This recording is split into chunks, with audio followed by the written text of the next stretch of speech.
Hey, I'm Eric, and I've been in jury duty for the past 2 weeks. So I've been listening to people talk about stuff I really don't care about. So I haven't been able to sculpt. So I'm going to do a lot of sculpting today, and probably not as much talking. I'm just going to kind of goof around and wing it. And, you know, everything that, you know, Ara was talking about and Steve been talking about is very important, but I'm also good. There's nothing wrong with going on the opposite end of the spectrum. And by that, what I mean by that is sometimes just sculpt some stuff and don't worry about what it is and don't even think about what it is and just see where it takes you. I think it's important, it's the yin-yang thing, I'm going to sound very Californian here, but it's the yin-yang thing where you've got to kind of start to turn off that technical side of your brain and just see what ZBrush can do. And I'm not a particularly good musician, but I was trained as a musician, so that's kind of how I think. And sometimes when I'm working with ZBrush, I like to think about it if you're practicing like, you know, licks on the guitar or something like that. Sometimes you just got to sit there and just pound out some goofy blues licks 1,000 times so that on the off chance you actually are playing with a bunch of people or something like that, you don't have to think about every single thing you're doing. You build up some muscle memory. So one of the things that I've been doing lately, especially, so I teach the digital creature sculpting class here at Gnomon on Sunday nights. It's a fun class. But what I started doing with the class is the first 30 minutes of class, I have everyone just load up like a Polysphere or a Dynamesh or something like that, and for 30 minutes just hammer away at it without any idea of anything in particular that they want to create. In fact, you kind of want to, every time you start to see yourself or think of yourself as trying to make something, push that thought out of your head and just mess around with it. And the reason this is very useful is it's because it's like hammering out those blues licks or those jazz licks or whatever else on the guitar, you're building up kind of a muscle memory so that when you are in a situation where you have to sculpt something quickly, like in a studio or something like that, you already have kind of a catalog of things in your brain that you can work with. So that's kind of what I'm going to do, and I'm just going to kind of do the typical thing that I do, which is I usually start with maybe a sphere or something like that. And I like Dynamesh a lot. I tend to, these days, my workflow is kind of the opposite. I start with the forms in a very sloppy, rough method. And if they turn into something that's worthwhile, or even if I'm trying to do something like an insect anatomy or a spider or something like that, I'll do it all as one big kind of blob, and I'll worry about the topology later. And personally, I will use Dynamesh for some things, and then a lot of times I'll take stuff into Maya and actually do a retopology using the modeling toolkit. But, you know, there's some cool stuff that you can discover, and I'm going to just drive Ara crazy. Let's start with this polysphere with this horrible, horrible pole on there, and let's do things that are wrong and just see what happens. Because you can start to discover some cool things. So I'm just going into the initialize. This is still a parametric 3D object, and I'm just going to pick kind of maybe like a low polygon count here, maybe something like 20 by 36, I don't know, something like that's cool. And then I'm just going to hit, you know, make Polymesh. So now it's a Polymesh 3D. And then what I'm going to do is let's fool around with this. Let's go into Dynamesh and let's see how 128 looks. I'm going to undo that, maybe get it up to let's try 256. So I'm going to hit 256. And you notice that, you know, I've got actually a fair amount of geometry here, but, you know, I've also got kind of this faceting that's come through from the original low poly model. And there's like some really cool accidental stuff that you can do with this. I'm always a big fan of like, you know, happy accidents. Like you know, Neville Page likes to do and all that kind of stuff. So I'm just going to get some symmetry going here because we all love bilateral symmetry. That's where we came from. It's been a big hit for most life forms since the Precambrian. Very, very successful. We don't need those people with the radial symmetry. Here's an interesting thing. So basically if you've ever happened, for those of you who are new to ZBrush, if you ever have something like this happen, like I'm holding the shift key to try and smooth it, but what it's actually doing is it's doing the opposite of smoothing. Let's see if I can get this to work here. It looks like, there we go. It's still acting annoying. So let's see if I do this. Yeah, for some reason, there's a weird bug where every once in a while the smooth brush does the opposite of what it's supposed to do. So I just had to turn it on to Z sub to get it to actually smooth. When you see it doing like, this kind of thing, it's actually doing the opposite of smoothing, which is sharpening, which is really strange, but it's just a weird little bug. But let's just play with some stuff. Get out my favorite brush, which is the Gnomon standard brush, and make sure that I still got my symmetry here, and I'm just gonna start by, doing some weird stuff here and getting some marks onto the page, sort of the Jackson Pollock style of sculpting. I don't know what that means. So I've kind of been, the one thing I need to warn you guys about is that when you're working with symmetry and in ZBrush, the accidentally making pornographic images is really easy, so I'm not doing anything intentionally.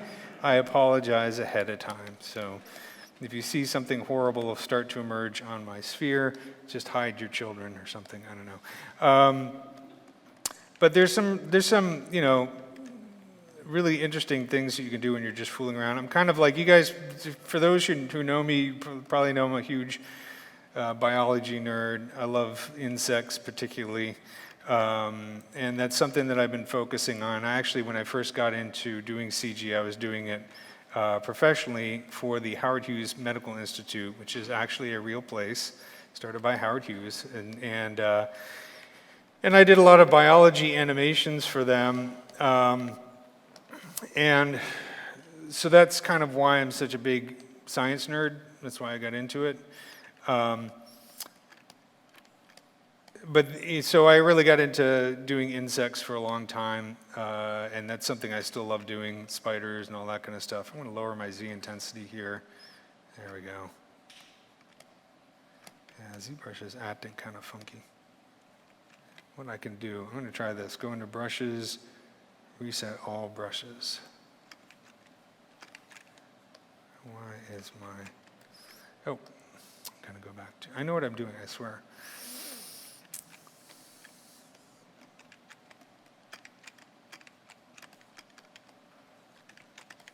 I'm going to restart ZBrush. For some reason, it's in opposite mode. So, okay, what was I rambling about? Yeah, so, but recently I've been rediscovering sort of a love of good old Geiger. You guys know him as the crazy guy who did all the alien stuff.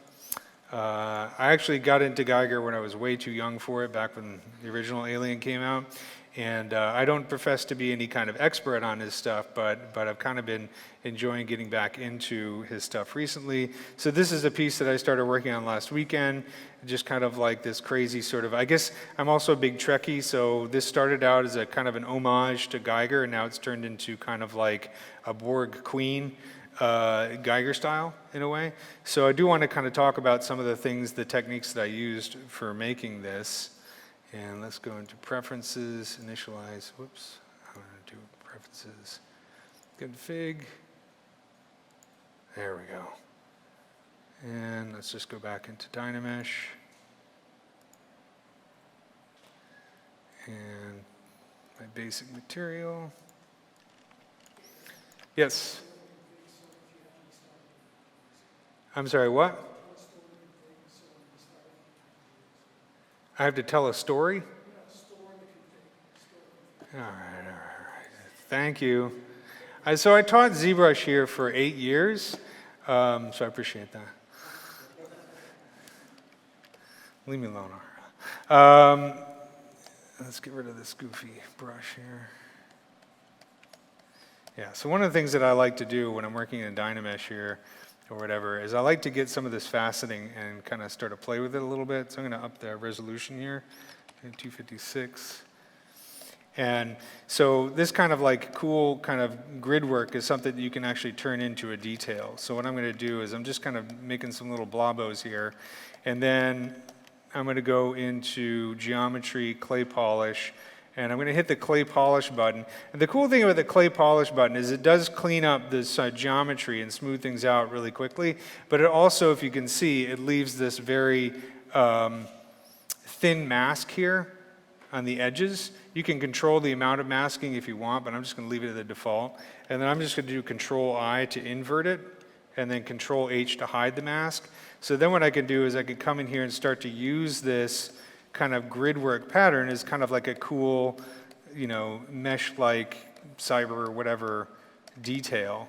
And I do this a lot. I probably do it too much. It's one of those tricks that I like to throw out whenever I'm kind of looking for some cool ideas. And so I'm just kind of messing with this kind of thing. And I'm going to clear the mask. And let's get the Damien standard brush again. And there's some other cool things you can do with the brushes that are just kind of fun to play with. One of them, especially with the Damien standard brush, it's such a wonderful all-purpose brush, but it's great for creating straight lines and that kind of stuff. Well, one trick you can do is you can go into the brush palette and under orientation, turn up the spin rate a little bit and then the spin center. And what that does is it's going to spin the alpha around while you draw, but it's also the spin center is going to offset it. So what you do is if you play with this, you can get, turn up the spin rate a little bit, you can get this kind of like wobbliness, and you can even make it look kind of like curly cues.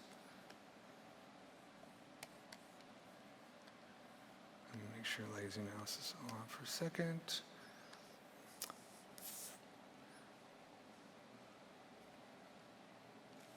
Make sure it's not, there we go. It's a little extreme, but you can get some kind of cool details here. And this is also cool for doing like a kind of like a modeled kind of zombie skin kind of thing. As you overlap the strokes, you can get some really interesting details in here.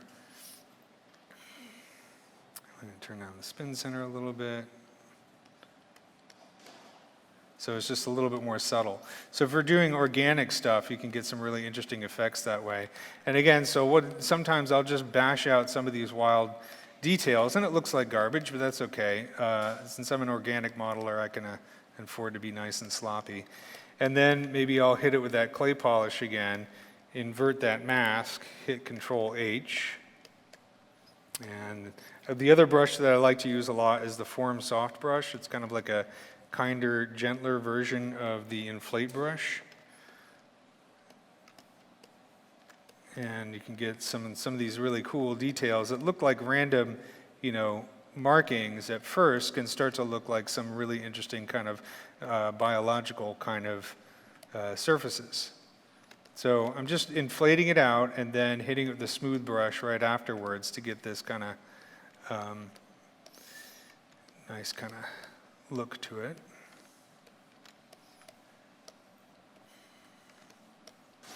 Maybe I'll do that for a little bit. Control drag to clear the mask. Go up to Dynamesh. We're at 185,000. That's nothing. So let's go to 512 in the Dynamesh resolution. Redynamesh. So now we're up to like 900,000. That's still not much, but it's good enough.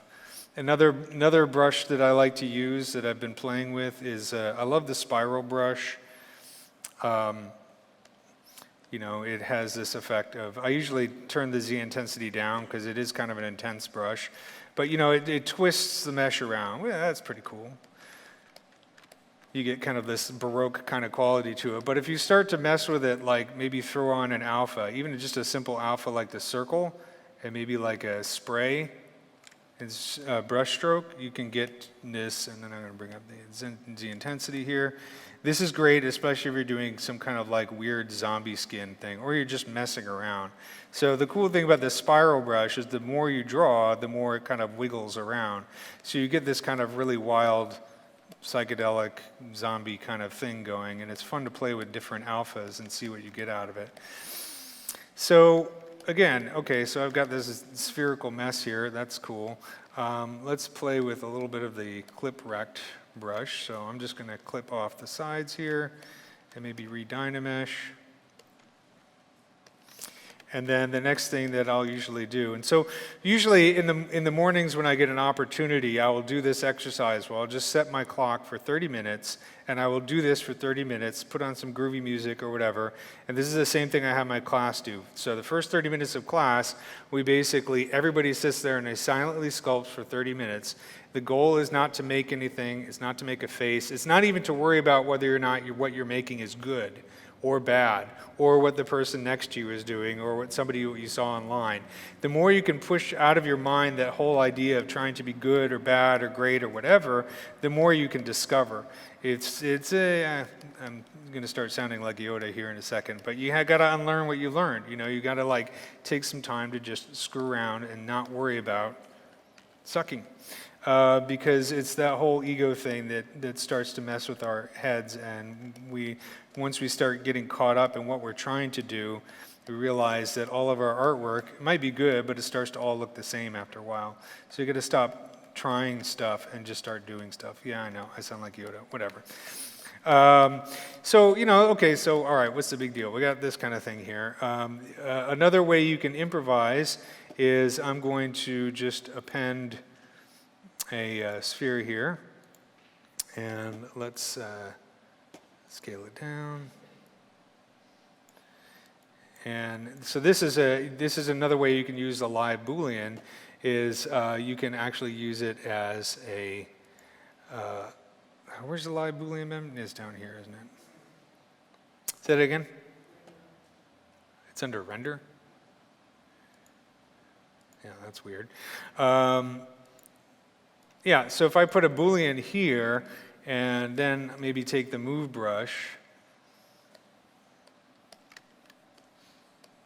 and I'm going to turn on symmetry for this model as well, you can start to kind of use this. So I'm editing this sphere right here, but since I have it on a negative Boolean, I'm kind of improvising another way of creating this shape, playing around with sculpting the interior shape that is the subtractor rather than the positive mesh. And doing this, you can start to get some really cool ideas going, right? And then when you're happy with it, you can go down and say make Boolean mesh. And I'm not even going to worry too much about the geometry in this Boolean mesh. Let's just go back and make sure that I'm going to make sure that Dynamesh is on. Let's actually set this to not that high. Let's do 512 again. Whoa. So when that happens, is basically it's having a hard time solving the Boolean mesh. So I'm going to undo this. A few things you can try doing it. You can try lowering the resolution of the Dynamesh and then re-Dynameshing, or sometimes you can go in and just see if you have some geometry that's kind of gotten crinkly and folded on itself, and if that happens, you can just try and smooth it out and then re-Dynamesh, and that usually fixes the problem. But if I do something like this, then let's just play with it a little bit more, and then the next thing I usually like to do when I'm improvising is get into the array mesh settings, because that's when you get some really cool stuff going. All right, so it looks like some kind of bizarro waffle cone or something like that. Let's move this up a little bit. So I'm going to go into array mesh and just turn on array mesh and maybe set it to something like 5. I like odd numbers. And then maybe do the Y offset right here. And it's like some of what I like to do, I think that Geiger was probably the first ZBrush artist before there was ZBrush. But a lot of these sort of repeating forms, especially in these rib cages and this kind of stuff, this is where the array mesh, you really start to get some of these ideas going when you're playing with it. Like this kind of stuff. So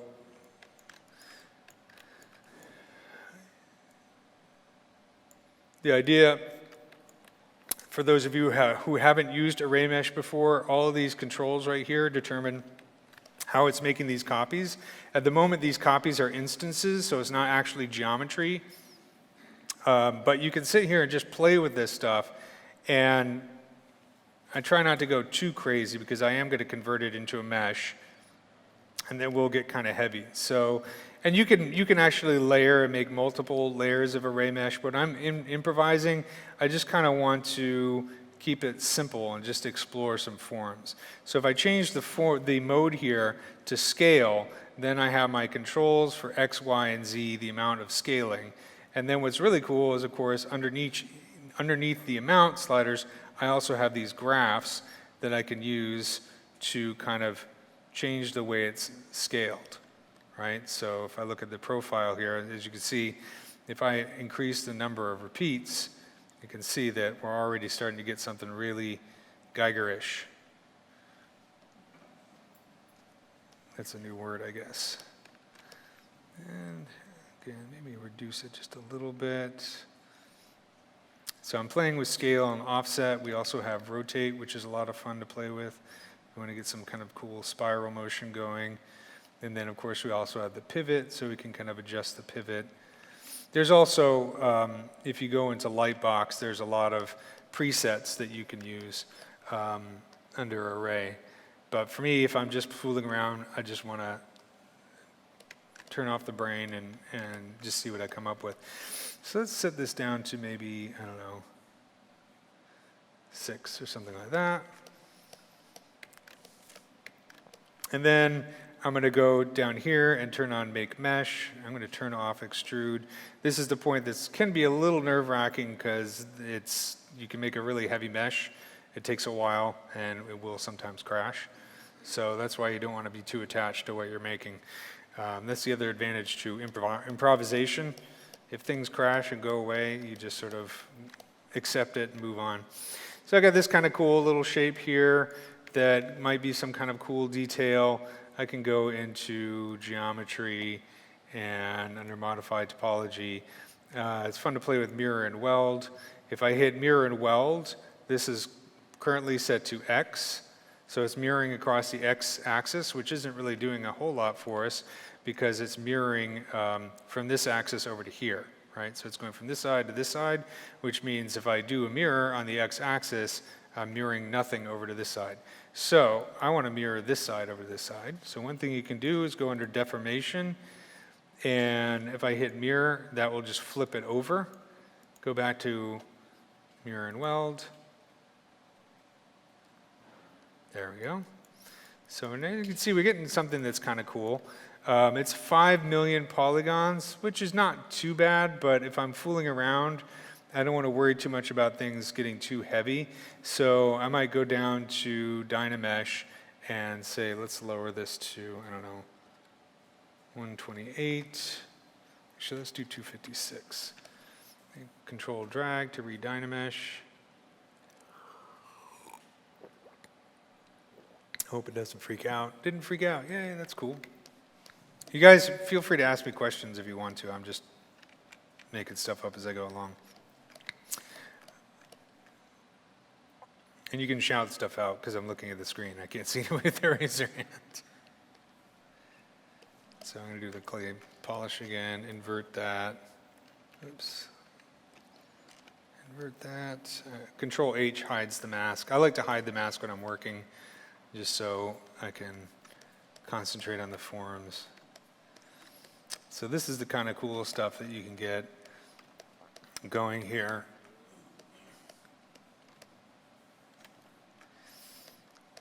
You know, and it's just like laying down paint on the canvas, so I'm just going to do this a bit, and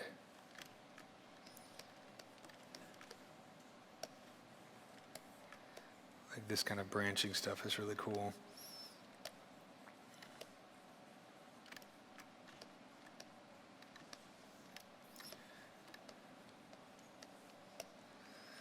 And then I'm going to clear the mask, get the old Damien standard brush again. And let's set this spin down to 0.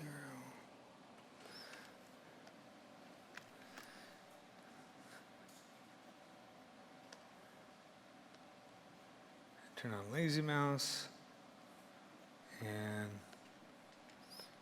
just start to kind of play with this.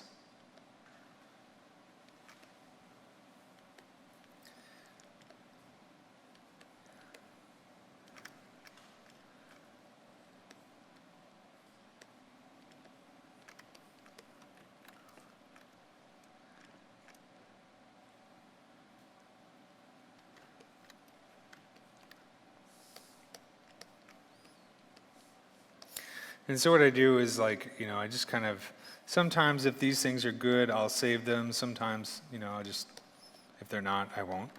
But I've kind of amassed a little bit of a library on my hard drive of these types of things. And I just kind of grabbed some at random from home, but I have a few dozen. So I have Z tools here. So I usually call them something ridiculous. I like Gorbachump. I thought that was a cool name. I don't know what it means, but. So some of these things are more detailed. Some of them are less detailed. If I have bubble guts, I don't know what that is, but it sounds hysterical. Okay, so just checking out my time here. So I want to show another thing that you can use, which is some of the techniques I used on this one, which is kind of building on the same idea. Again, it's just all about improvisation. And what I'm going to do is I'm going to talk about multi-alpha brushes. So that's a new feature in ZBrush 4R8. It's one of my favorite features. I've just started getting into it. So this is another great warm-up exercise that you can do. So I'm just using the plain 3D here, just the primitive. And under initialize, I don't know, I'm going to set this to like 100 by 100, and then make Polymesh.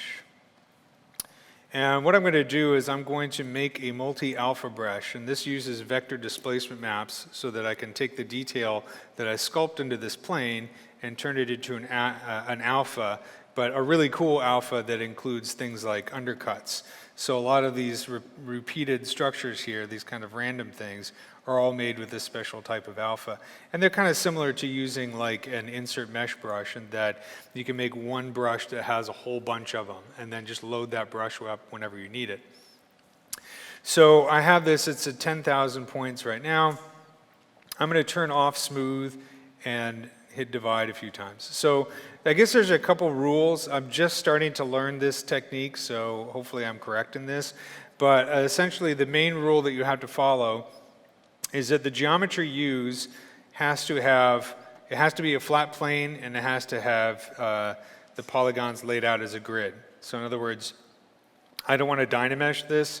I'm going to keep it just as a grid. But I'm going to subdivide it so that the highest subdivision level, it's at like 2 million polygons or something like that, which should be sufficient. And then let's have some fun with some symmetry, maybe radial symmetry. I'll set this to something like 5 or something like that. And again, just start to kind of play with some ideas here. So Damien standard brush, I'm just going to start to pull out this kind of thing.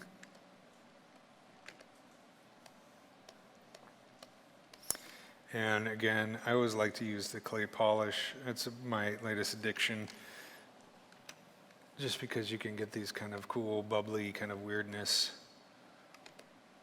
This kind of weird, gritty detail. It's a lot of fun.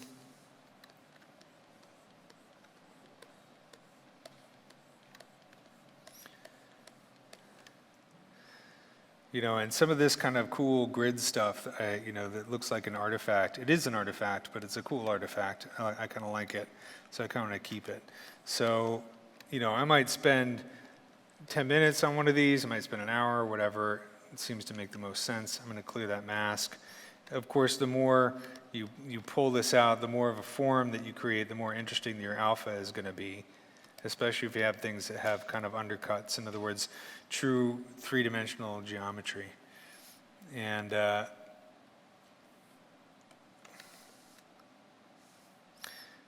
like nooks and crannies and that kind of stuff. It's the English muffin approach, I guess. I don't know. How did you get those smaller details when you're using the plate brush? You mean like these things? No, these that are on that artifact. Oh, like this stuff? Oh, these things? Yeah, I mean, I don't know. No, basically, a lot of it is just kind of like going in here and, hitting it with like Damien standard brush and this kind of stuff. right? Which I've done before, obviously. And then as you do that kind of clay polish thing, it cleans it up. It leaves that sort of hairline mask. So I'm going to invert that mask, hide the mask. You could also, if you want a more straightforward approach, might be just to use mask by cavity or mask by smoothness or the other types of masks. But basically, that mask is still there, and I'm just using the inflate brush to inflate it and then hitting it with the smooth brush. So it's just kind of like inflate and smooth over and over again. And sometimes these little teeny weeny, barely visible artifacts, as you inflate them with that mask on there, are going to start to produce that kind of overlap that you get these kind of cool, kind of organic folds in the surface. And usually I haven't, if I was going to turn this into like a displacement map or something like that to render in another piece of software, that would probably be a problem. But since I'm going to convert this into an alpha, I haven't noticed that kind of overlapping fold has become a problem. And you'll see when I actually convert it into an alpha. I haven't noticed that yet. It might be just that I've been lucky that I haven't seen it. But for the most part, does that answer your question? Yeah. Okay, cool. So, when you start to abuse a technique too much, it starts to become a cliche in your own work, and you start to run out, you get stale on it. So in addition to the clay polish, sometimes it's cool to go down here and experiment with like masking by smoothness or that kind of stuff, just so you get like a different type of mask and a different type of detail. Looks like those little itty-bitty mini corn things or something, I don't know. So that's something that's kind of cool to play with. And what I'll do is I'm going to take this subtool and duplicate it. So I have this one right here, and I have this one. I still have, I can want to say construction history, sorry, that's very Maya. I still have the tool history on here, so I might go back a bit. I could even go back all the way and just make another one, and just keep doing this kind of thing.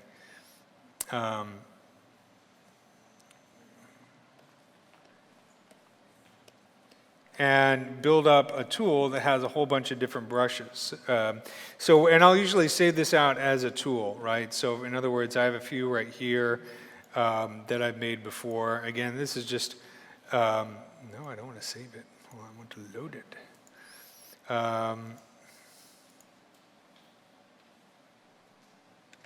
Yeah, so if I turn on the solo button, you can see that, after just playing around for like an hour or so, you can get some of these really cool designs here.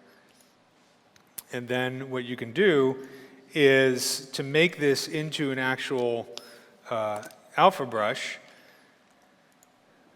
you just go up here to the alpha. From what I've seen, I believe this is the correct way to do it, but again, I'm kind of new to this technique. I'm just going to load in the Chisel 3D brush right here, which is kind of the pre-made alpha brush.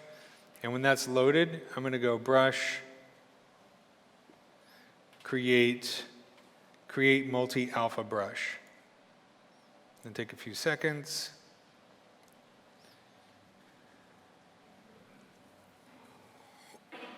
By the way, Ara, I apologize for being snippy with you. It's the jury duty, man. It's been getting to me. Can't these people solve their own problems? Anyways, so you can see now I have this multi-alpha brush, and I can choose between the different alphas here, right? So again, now I have another tool for basically doing improvisation. So if I go into, let's just get another sphere going here. Drive Ara crazy with the sphere with the pole. And then I'm going to go down here to geometry, and let's just say, let's do make polymesh, blah, blah, blah. And then dynamesh, I don't know, let's do 512. And now I could just drag these out, and I get, okay, it does look kind of like cyber boobs, but it's Geiger, man, what do you want? Yeah, I was a weirdo. And if I hold the Alt key, they can do this kind of stuff. So you could just go to town with this kind of stuff. So, you build up these libraries, and then making a composition, something like the one that I had before. This thing is pretty straightforward because I could just sit there and play around with, get my geometry, place the head in there, and then start kit bashing, basically, with all these different alpha. So I'm doing kit bashing not only with geometry, but also with some of the alpha brushes that I've used. This, by the way, is rendered in Octane. I currently work for the people who make Octane, so I got to plug them. So Otoy makes Octane. It's my current favorite renderer, although I use all different types of renderers, and I like to experiment with different ones, but I find that Octane, if you get enough graphics cards, it's nice and fast, and it's great for basically look development, because since it's GPU based, it's very fast and it starts to resolve very quickly while you're working. They all kind of do in different ways. I think the nice thing, and Steve said this before, there's so many different renderers to choose from that you can almost find a different renderer for your various different moods when you're working, which I think is kind of cool. The other thing that I wanted to kind of talk about in terms of new features, so that thing's kind of cool. So you can see this is where I kind of went to town with this kind of waffle effect by taking advantage of the faceting in the geometry, masking it, and then hitting it with the inflate brush to get this kind of wild kind of stuff. And when you render this kind of thing, it looks really nice when it picks up the light. But another feature that I've been playing with a lot that I really like in ZBrush 4 R8, let's see if I can use, what is this thing?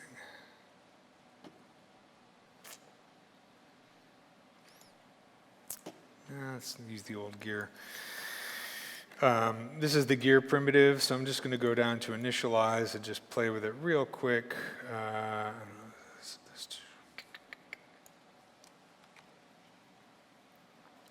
Just create some kind of cool mechanical looking deal.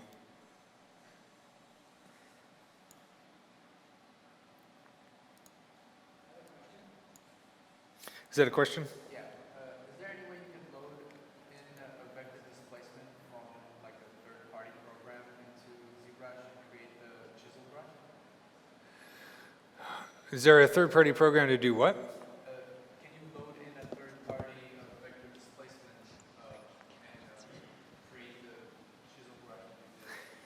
I haven't tried that yet, but what I suspect, since from what I understand of the way that the brush works, when you convert it into the geometry into the brush, it has to be that flat plane, right? So let's say you had a three-dimensional object that you really liked. I haven't tried this, but I've thought about it. What you could do is you could bring in that flat plane, bring in your 3D object, import it into ZBrush as a subtool, and then maybe use like projection to sort of wrap the plane around the parts of the geometry that you like, and then convert that into a brush. That might be overthinking it, but it should work. But yeah, I haven't tried doing the technique that you're thinking of, and I'd have to talk to Paul and see what are the limitations in terms of converting the geometry into the brush, and see if there's some wiggle room on that. But that's the way that I would try doing it. I believe it's creating some type of vector alpha, but it's a little bit beyond my understanding in terms of the technical aspects of it.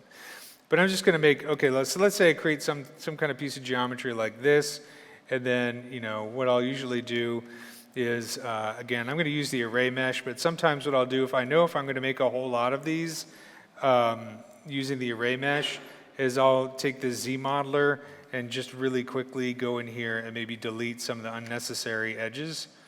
I'm sure there's other fast ways to do this, but I'm just going to go into, I've got the Z modeler brush, I'm going to go to the edge actions, hit delete, and do edge loop complete, and just go in here and just delete a few edges, just so to get the polygon count down to something so I'm not wasting geometry. Because if I duplicate this a lot, I don't need to add, more thousands of polygons that aren't really being used for anything. All right, so I'll probably go do something like that and just bring it down, maybe some of the other stuff in the interior, but you get the idea. So what I'll do now is I'm going to make this just a little bit thicker. And then I'll go into geometry, array mesh, and hit array mesh. And this time I'm just going to do this really simply. Do an offset along the y-axis. And, okay, maybe not the y-axis. Let's do, yeah, I have this aligned around this axis. So let's bring this down to something like that.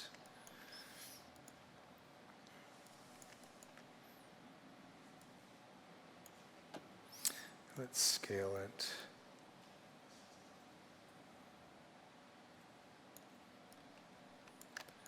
It's kind of like, it's using the Z profile, but I think that's kind of cool. I don't know. Like I said, I'm fooling around here. So let's say I get something like that. I could even have some fun and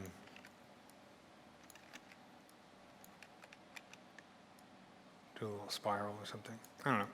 Really, what I'm trying to do is I just want to get some kind of sort of mechanical repeating action here. And then I'm going to turn off extrude and hit make mesh. And then what I'm going to do for creating things like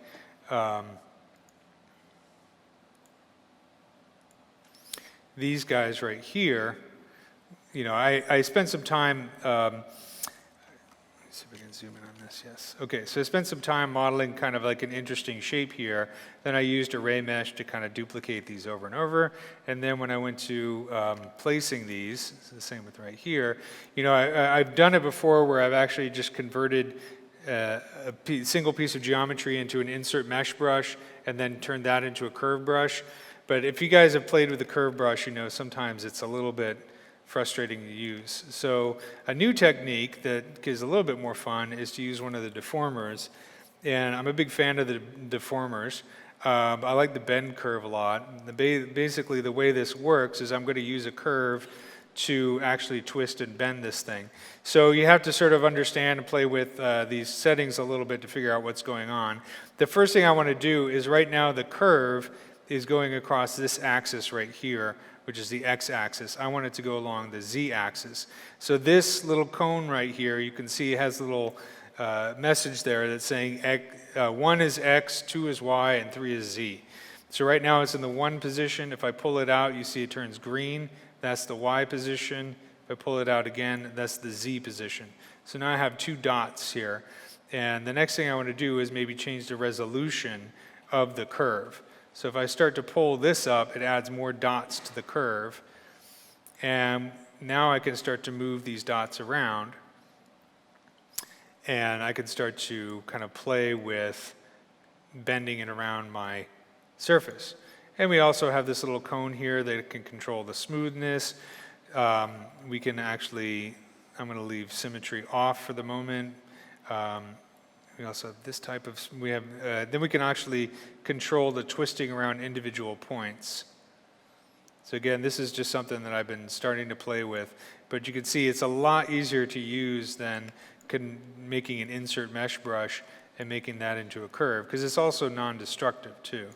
And it's very easy to reset, or I can even change the resolution, say while I'm working on it, without changing the shape here. So now I could add some more points, or even reduce the points without changing the shape. And make it a little bit easier to use with lower shapes. So that's kind of a cool technique, you know, by combining array mesh with the primitives and the curve deformer, you get some cool stuff going. So let me see, I'm going to load the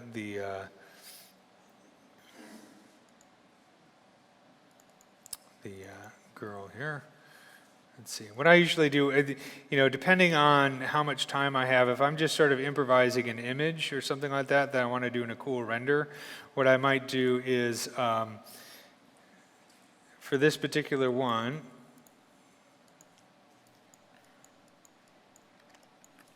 and I just did this kind of like on Saturday afternoon. So I had a base mesh of the face, which I made her smiling. I went in here with one of my alphas, this is a part that I think I'm still working on because I think she came out a little bit, the detail is too much, so especially in the render, it just kind of looks like noise. So I'm probably going to go back and change some of this detail right here just to make it look a little bit more obvious that there's a pattern there. If you look in the actual render, you can see I went a little bit too far with the texture here, so now it looks like noise, and I've lost all the cool kind of patterns to it. So I'm just going to go back and maybe touch that up a little bit and make it look a little bit more obvious as to what's going on. In the sculpt, especially in the neck, it looks pretty good, right? Like I like this detail right here. It's just basically I exported this, brought it into Substance Painter, and then got a little carried away. So really it's just a matter of going back and fixing the textures and making sure that they really emphasize the forms rather than just too much detail. But basically, just kind of a lot of the detail that was created on her head was using the alphas and just really kind of quickly sketching and doodling to come up with something that was kind of cool. But you can also see the techniques that I used for these little tubey things back here in the background. In some cases, like this is actually a curve brush, which worked okay. So this technique for these curves right here, I created an insert mesh brush from a piece of geometry, made that a curve, and then laid that out, and realized that that was no fun. So I tried instead, for the second larger curves back here, I again created some geometry, used the array mesh to make like a long column of it, and then used that new curve deformer to kind of position it into space. And I found that was much easier to use, much easier to control than the curve brush, so I kind of really like that. And then, you know, some of the stuff in the background, I kind of knew in the render, I just wanted something to suggest detail in the background.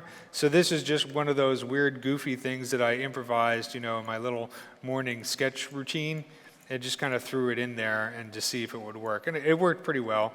Again, if I decide to redo the render where I can see more of her, I might go back and touch it up. But for the moment, it's doing what it needs to do, which is just providing background. And then for these little lamp things, again, it's the same technique. I use the curve deformer to kind of position this, and it makes a little bit of geometry there. And for this thing right here, originally I had just kind of like a nice disc to create the halo and to hold the light in here, but it was looking a little bit boring, so I created, if I select this, I had this polygrouped, and I essentially created an insert mesh brush out of this weird little spikety nipple thing, and converted that into a nano mesh, and then used the nano mesh to insert kind of repeating form on all these polygons. Does that make sense, or am I talking gibberish? Sometimes you get into ZBrush land. Say what? Both? Yeah, well, you can blame Pixelogic for that. Sometimes I have a theory that they basically, and I'm going to get in a lot of trouble for saying this, that when they're coming up for the terminology in the newer versions of ZBrush, they just have some like freaked out little kid that's on like way too much caffeine somewhere in the basement. They just open a door, like, what should we call this? It's like Dynamesh. It's like, all right, call it Dynamesh. You know. Anyways. A question? Okay, go ahead. Did you use radial symmetry on while inserting those details on the halo? Did I use a what? Radial symmetry.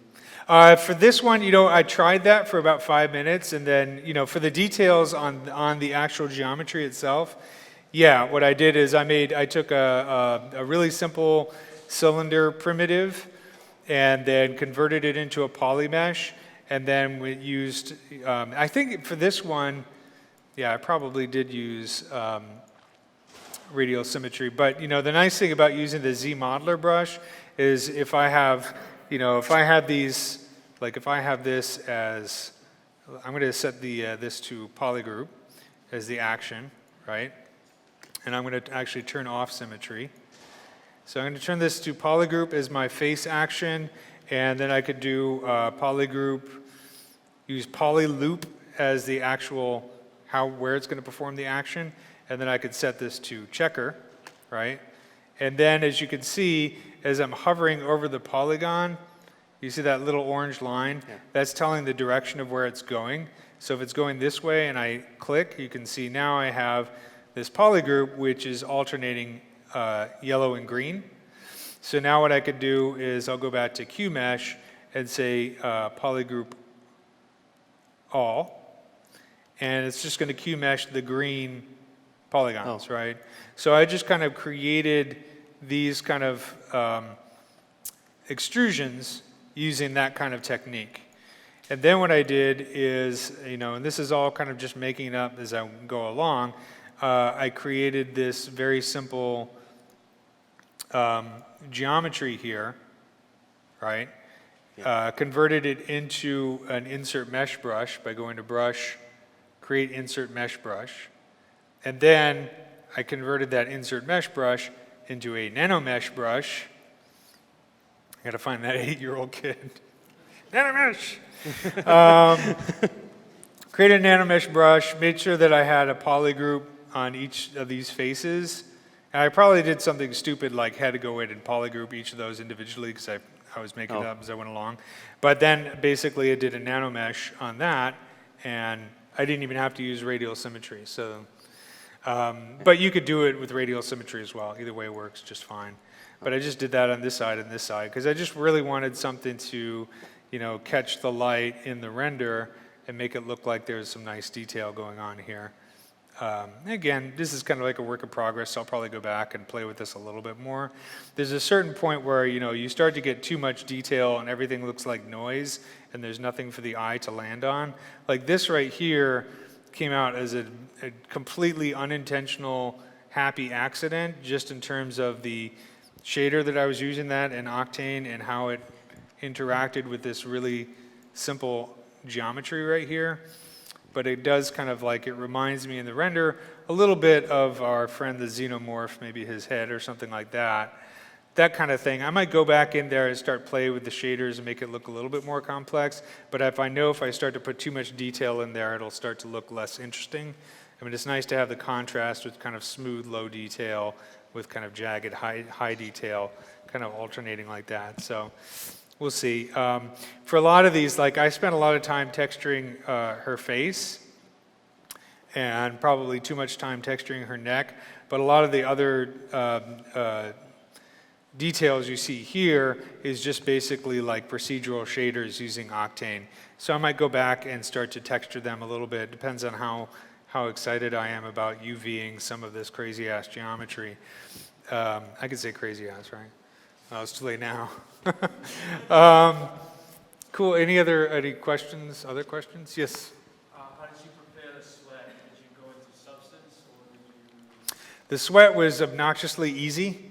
All I did was I painted little drippy masks on her face, and I used a mesh extraction. So that's very old school ZBrush, I think the mask is still on there. So I just painted the mask on here. I went down here, did an extraction. Oh, I gotta turn off solo. Did an extraction, accepted it, hit it with the smooth brush once it was geometry, converted it into geometry. So this is what it looks like right here. Hit it with the smooth brush, exported it with its horrible topology, but it didn't really bother me that this is what the topology looks like. And then put it on her face in Maya and rendered with Octane with Maya with just a specular material on it. It's something that I'm probably doing too much, but it works, so I'm going to keep doing it. It's kind of like depth of field. Like depth of field is one of the best ways to get a client to love whatever you're doing, even if it's crappy, because people just love it. It gives this mystical kind of quality to things. This is my website, by the way. So my new thing is to abuse water drops as much as possible. So for example, I have this spider that I'm working on. And when I first, so this is an orb weaver spider. By the way, if you guys want to meet these guys in person, the Spider Pavilion at the Natural History Museum starts up in September. and you can go in there. They're like right there. They're not behind anything, man. You could walk right into them. But they're very friendly spiders. They just look evil. But in any case, so again, I just put some like simple geometry on here through a specular material on Octane and rendered it with some depth of field, and it made an otherwise kind of like ho-hum render of a spider suddenly look kind of alive. So it's a really cheap technique, but it works like gangbusters, because instead of just being a spider in a web, now we kind of have a story. We kind of know what time of day it is and that kind of thing. And if the spider is thirsty or not, I don't know. That's the story of this spider. It's a thirsty spider. But it's something that I've been doing lately, and it works pretty well. These are some of the renders of some of the other like just experiments and sketches that I did in ZBrush, just rendered really quickly in Octane with different shaders on it, just to kind of experiment with some of these ideas. Here, quick question. You're taking your stuff from ZBrush into Maya for Octane. Is it the high poly? I usually, if I'm feeling lazy, I will do a decimation master, and I'll get it down. The ZBrush, I mean, Octane has a very high tolerance for high polygons, but still, since I'm bringing it into Maya, I might cut it down to like, you know, between 150,000 to 1,000,000 polygons, depending on what I'm rendering. Sometimes that does tend to soften the details a little bit too much. Octane does have really excellent displacement, like micro displacement maps. I just use that when I have time to actually do some UVing. So, you know, again, it's like one of these things where we're in a great time to be a CG artist, because it's so much easier to experiment and to not worry about failing, as opposed to like when we were starting, you know, 10, 15 years ago, where, you know, you really had to make sure everything was solid before you could even bring it into your CG package and render it. You didn't have as much freedom to bring in a 2 million polygon model, hit render, and just see what happens, you know. So that's kind of the nice thing about the way the technology is going. These are some other renders that I've been doing recently that this is a little bit more thought out, but still kind of fun. Kind of combining my love for invertebrate zoology with sort of a Geiger kind of quality to it. And again, these are like, all these models are something that I just kind of played with, not really with anything particular in mind, for about, you know, like 30, 40 minutes or something like that. So I consider it to be similar to, you know, a sketchbook kind of thing, you know what I mean? So that's that. And of course, if you like bugs, I have those too. This is another earlier one that I did, nice and juicy. And then this is one, a little bit more thought out, where I was thinking, this is something I actually did as a part of a demo for my creature class. The assignment was to come up with a pair of alien creatures that had some kind of relationship with each other, whether it's parasitic, symbiotic, sexual dimorphism, or whatever. So the story behind this creature is, this is very romantic actually. This blue thing is the male, and this pink thing is the female, and they live in a stream. And she uses her little hooks, here, her lovely little hooks, to kind of grab onto twigs. So as the water is rushing by, let me see if I can get a good picture. Okay, so she's hooked onto the twigs here, and as the water's rushing by, these little filter things, they pick up the particles of food, and that's how she eats. Meanwhile, the man of the house, this thing, is kind of clamped onto her belly, and this thing is inserted inside her and delivers a package of little babies, which turn into eggs, and then she releases them into the stream. Just a goofy little concept for the kind of like demonstrating using sort of a biological principle as a story within a creature kind of thing. But again, super fast, kind of fun sculpting things without worrying too much about any particular direction. Does that make sense? Cool.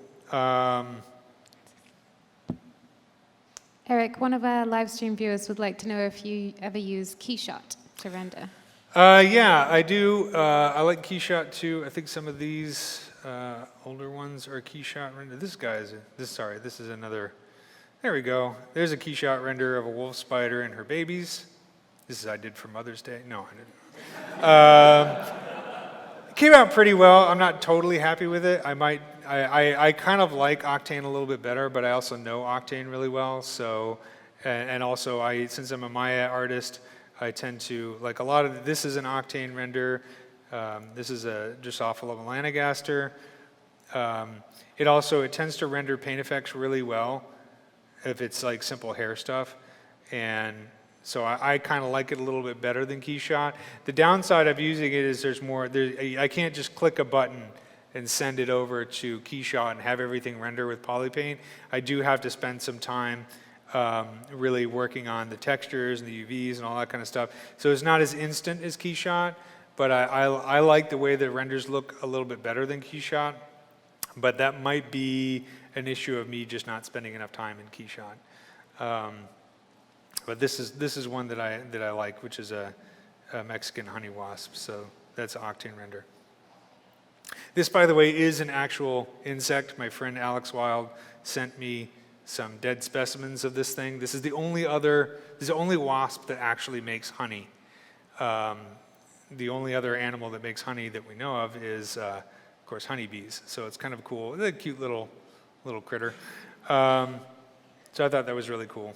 I'm just going off on tangents now, but does that answer your question? Yes, thank you. Keyshot's good. I like Keyshot. Do you have any more last questions in the stage? Last chance? No? Cool. Well, thanks a lot for listening to Yeah. me and let me ramble on aimlessly. Round I of hope you picked up applause. some cool ideas.